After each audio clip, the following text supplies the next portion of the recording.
Welcome to Anatomy and Physiology 1. This is Bio 1120.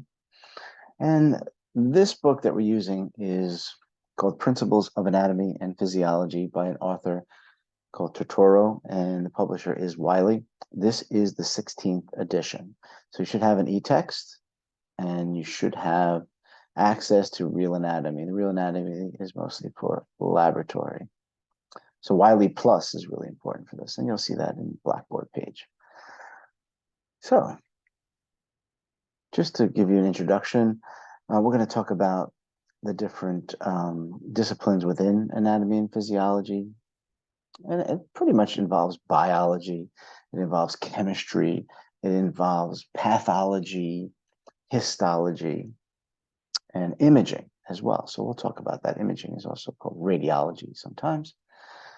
So we're going to talk about the organization of the human body from the smallest non-living levels all the way up to the organism, which is the human. And we're going to talk about the properties of all living things and how we get to this concept of homeostasis. Now, homeostasis is a relative state of equilibrium, balance. Now, it's dynamic. It changes and has to react to changes. But a lot of our body systems and physiology, the function, is based on a range. Like our body temperature range is very tight, 98.6 degrees Fahrenheit. But our pH range or our respiratory rate or our heart rate, they could vary. Like pH should be pretty steady. Like your pH of your blood should be 7.4 pH, which you'll learn in chemistry what that means. Heart rate should be between 60 and 100 at rest. These are always at rest, and usually in an adult. So get the term homeostasis down because we're going to talk about that a lot. Relative state of balance, equilibrium. If you go outside of homeostasis, you're going to have pathology, which could lead to disease. So anatomy is defined as structure, and physiology is function. And you're going to see how each mirrors the other. Why is it important? Why is the structure the way it is in this epithelial tissue, muscle tissue, nervous tissue, or your connective tissue? And then the functions of these tissues, like nerve tissue and muscle tissue, will mirror the structure and vice versa. So it's important that you understand the two, and it's very simple. So again, it's the study of structure, anatomy, and then you see how they function, and that would be your physiology. Some of the branches of anatomy and physiology, like we're not going to talk a lot about developmental biology in this class, and you'll move on to that when we do AMP2. We talk about development after fertilization, right? And embryology is also before development, the first stage before you become a fetus in the uterus. So we're going to mention these things, but we're not going to go too deep into that in this semester. Now, cell biology is really important. We have to know a lot about the cell and the organelles and the functions and how there's different types of cells. Now, histology is the study of tissues, and you'll learn the 4 basic tissue types. I'll tell them to you now just so you have repetition. And these are basic tissue types. You have to memorize this. And they are epithelial, and then there's connective, and muscle, and nerve tissue or nervous tissue. Okay, so we're going to go through that. And most of these you need a microscope to see, microscopic. Now, gross anatomy is what you could see without a microscope or with the naked eye, gross anatomy. And of course, you could see dissections, and you could see the inner parts and the tissue that cells make up, and the different types of tissue, and of course, the different types of organs. So gross anatomy is what you could see without a microscope. And we'll study systems, even in AMP1.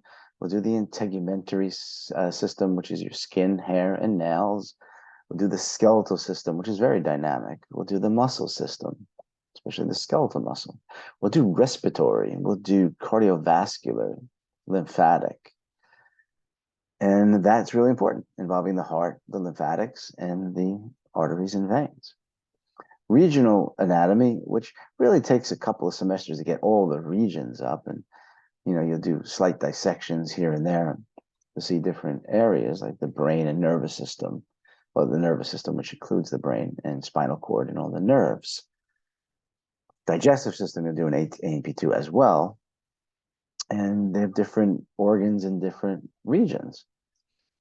Surface of topographical anatomy is important to understand because this will give you an idea of what's underneath. If you could see some of the landmarks from outside, like you take it for granted, but you know what a nasal cavity is, you know what an oral cavity is, orbits of the eyes, anal canal, vagina, urethra, all these areas that are open to the atmosphere, right? Because a lot of these systems are closed systems, but most of them are open. Like the cardiovascular system is a closed system, but the rest or many of the systems are open. Like you'll learn the respiratory system is an open system to the atmosphere. It's AMP2, you'll learn about the digestive system, which is open to the atmosphere. So for the most part in this semester, you'll learn the cardiovascular, which is closed. It doesn't exit. Blood stays in the blood vessels and in the tissues. And you can see anatomy through imaging with techniques such as X-ray or magnetic resonance imaging, or CT scan, which is computerized tomography. CT scan is also X-ray. So this is just showing you the normal and pathological anatomy. Of course, pathological, patho means diseased or something is wrong. So you should know the normal anatomy, and you'll be surprised. You're definitely not going to become a radiologist from this class, or any other class in undergraduate, but you'll definitely learn what the anatomy is and how you can see it in certain imaging. And you can look at 2 or 3 dimensional pictures and get a good idea if it's normal in anatomy. Now, some tests you could see physiology, like a test called a PET scan, which is a positron emission tomography, and that is showing physiology because it shows the uptake of a nutrient called glucose, which you really didn't have to know a lot about glucose this semester. So that's positron emission tomography. And then they have an fMRI, which also is more physiology, which can show the uptake of oxygen in your tissue. And you're going to have to learn that oxygen is really important to get into our blood and into our tissues. So glucose is important, and oxygen is important for our physiology. In every one of your cells, or else you're a dead guy without oxygen and glucose. Clinical anatomy. We like to talk about clinical anatomy because I think we all walk around with bodies, no matter what you know about biology or anatomy and physiology. We do have a body, all of us. So we might have been to a doctor. We might have had our blood pressure taken. We might have got a stitch or two, or a broken bone, or a tooth extracted, a skin lesion, a cut, a limp, who knows, all these things. So the health-related sciences help you understand what's normal and what's disease.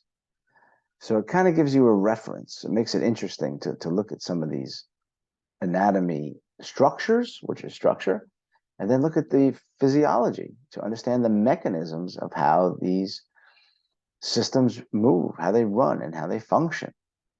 So pathos, or pathological anatomy, is something that's changed. And you can see it on a microscope in the histology, right? You go back and look at those tissues, look at the epithelial, muscle, nervous, or connective tissue and see if it looks normal. But you can't see if it's pathological unless you understand the normal. So we'll talk about molecules. Molecules are groups of atoms, and we will go into that in the next recording. But a molecule, let me just give you an example of an inorganic molecule, which is the most important. You've probably heard of H2O, 2 hydrogens and 1 oxygen. And this is water, and this is the most abundant molecule in your body by far. Every part of our body has mostly water, and most of the fluids in our body, of course, is mostly water. Then there's the organic molecules, like this huge molecule called DNA. There's RNA, huge. They're organic basically because they contain a lot of carbon and a lot of hydrogen. There are some exceptions to these carbon-containing organic molecules, but being organic in chemistry means it contains carbon and definitely hydrogen as well. So huge molecules like proteins. We're gonna talk about proteins a lot. We're gonna talk about carbohydrates a lot. Large organic molecules, and we'll talk about that in the next recording in a bit. So carbohydrates, proteins, and there's another, and DNA and RNA are called nucleic acids. That's what the NA stands for, nucleic acids. All of these are organic. And the last one we're going to talk about is lipids too. Not the last one, but we'll talk about that a lot. Lipids, which are fats and steroids, cholesterol, testosterone, estrogen, progesterone, aldosterone, all steroids. They're lipids. And now the nervous system is usually prefixed with neurophysiology. So neurophysiology is really important because the brain and nervous and spinal cord, the brain and spinal cord make up your central nervous system. And that's a control center for many of our homeostatic functions and ranges. So the nerve tissue basically controls a lot. And that's one of the basic tissue types. And the functional cell of the nervous system is called a neuron. And I will have a recording where we go through all the systems in general. And then we'll get more specific as we move on the semester, which is very quick. Now, endocrinology usually deals with these chemical messengers called hormones.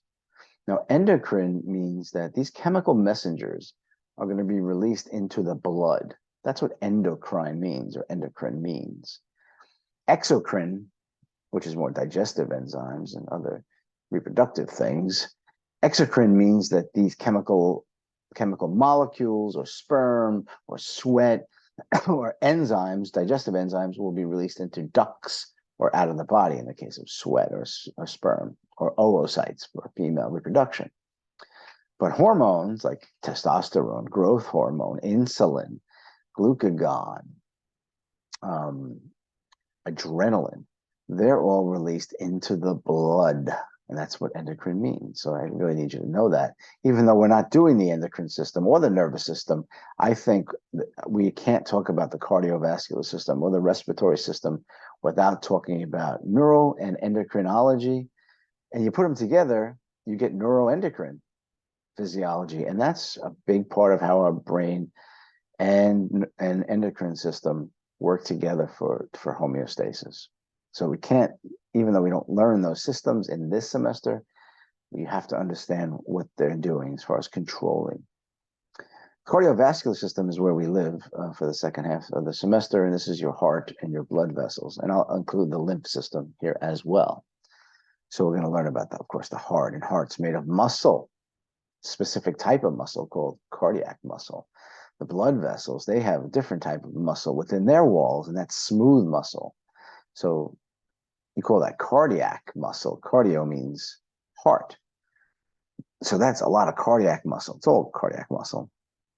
And then blood vessels, which really you can use the term vascular or vaso, means blood vessels. So blood vessels have this muscle called smooth muscle. And both of these, smooth and cardiac muscle, are involuntary. We have no control over them. Our nervous system does it automatically. You're going to hear a term called autonomic nervous system, which really is plays a big part in smooth muscle and cardiac muscle, because there's smooth muscles in other places.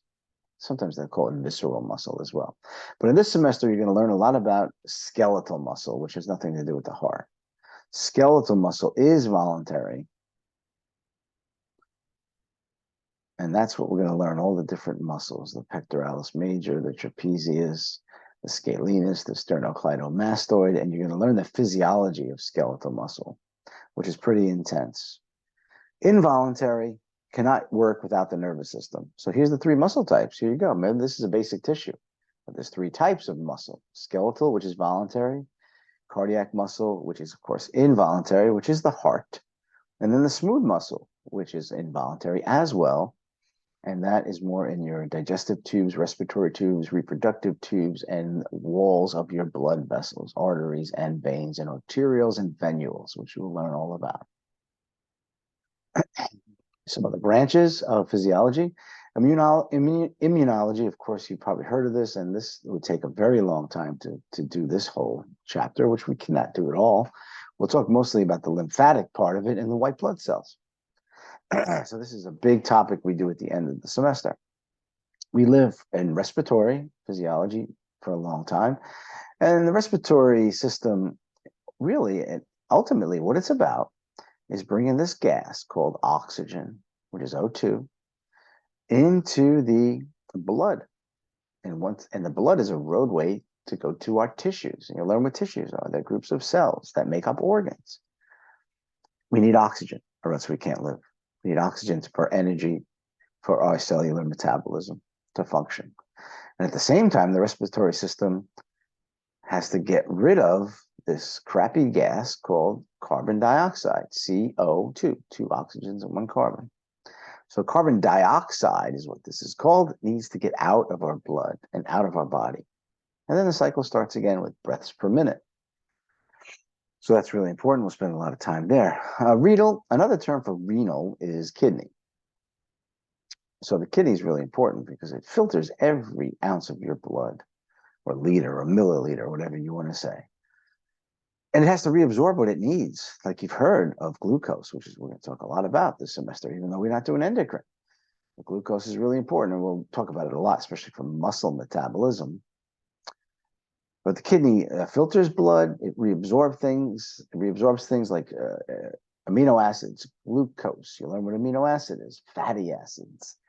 There's going to be ions that are really important to our body, like calcium, sodium, potassium, chloride, bicarbonate ion, hydrogen ion. All these things that sound a little strange right now, you're going to know very well. Okay? Just have to put it all together in physiology and anatomy and systemic anatomy and physiology. Exercise physiology, when we do skeletal muscle, we're going to talk a lot about this, because this is a great example of how we need the nervous system, and we need oxygen, we need glucose, and we need good physiology to function, right? I mean, of course we need it for exercise because that's demanding, but you still need oxygen, glucose, and energy to talk, to stand, for your diaphragm to contract, to breathe. Diaphragm's a big muscle that really aids in respiration.